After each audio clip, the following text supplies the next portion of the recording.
Howdy, Jack here. Welcome to Grand Haven Loft. I'm just going to go, it's January 22nd. See if anybody's seen my other video. This is Willie. He's coming along good. And there's Minnie. Hello, Willie. My son brought him back from our camp up north. They had him, some cat had him in the barn and they were abandoning him. And they love the snow. Look at them. Anyway, they're doing pretty good here. But I thought I'd talk a little bit today about putting your birds together. Now, look at, before we go in the loft, see the snow out there? Here's a siren. Now, that's something you don't hear out here. Beautiful morning, January 22nd, 2023. Beautiful. Okay, let's go in here. Willie, you got to stay out there. Yeah, I'm seeing the racing pigeons. Hello guys. We put the birds together in the winter time, so they'd be ready for the races. You know, and it's of course if you're just raising them to watch them fly, to have some fun with them, then you don't have to worry about who goes with who. You just open the door and let the pairs mix, and that's it. But with racing pigeons, you got to be a little more careful. Now I've got 4 pair here. Now I didn't have to do really anything because they're all mated before, and pigeons will mate for life. So unless you separate them, of course. But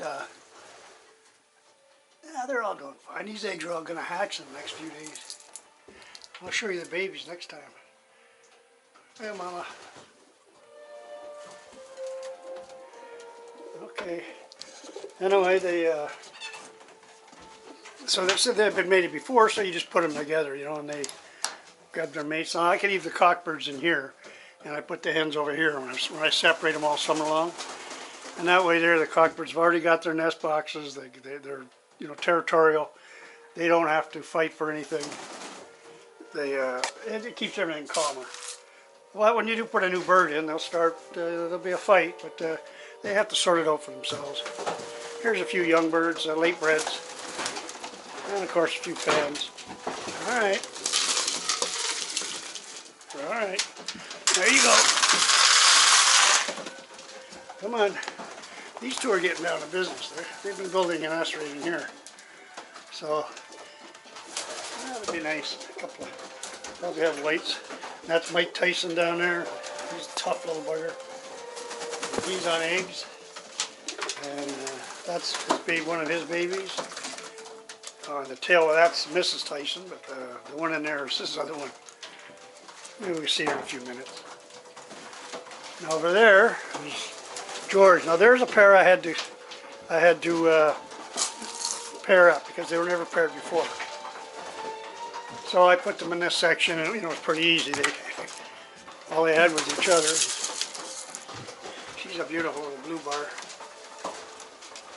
And George is a mealy. George Chevalier. Toughest guy in the loft.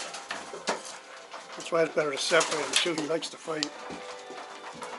So anyway, when it comes down to November, when I get ready to put them together, you got to go through things. You know, I sit at my desk, I go through all these records. I brought them out just to show you.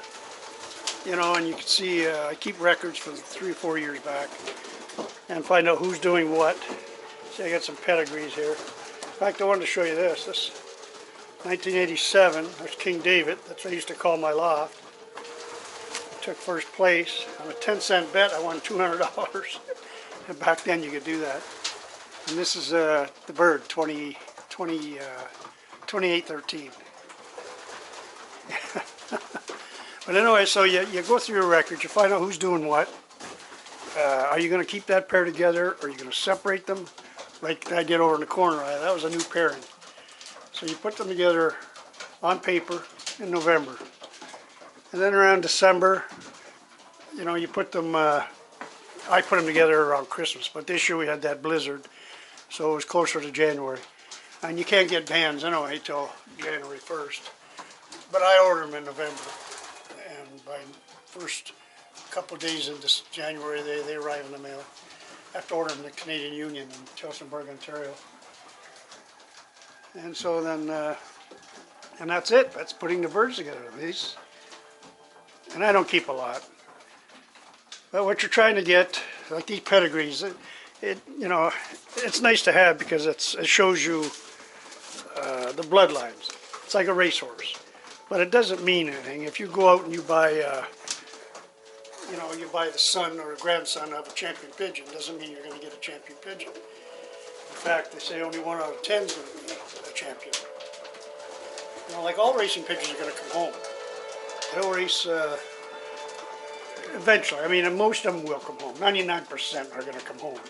But you want the one that's going to lead the pack. The one that's got that heart, that special heart. And when the pack comes, say you release them from 200 miles, they're coming home, they fly in a group because they're comfortable. They're, you know, birds of prey are on them, watching the whole time. And you do lose some like that. So they like to stay in a group. And then they arrive home, and if they're going to different lofts, they split up. Well, if they stayed in the group, you know, you're probably not going to win the race. You want that pigeon that when he gets close to home, he breaks away. He's got heart. He's brave enough to leave the pack and fly on his own and get home first. Like this family of birds, that's what they do. Now, that bird, that's the bird that got heart, like Seabiscuit.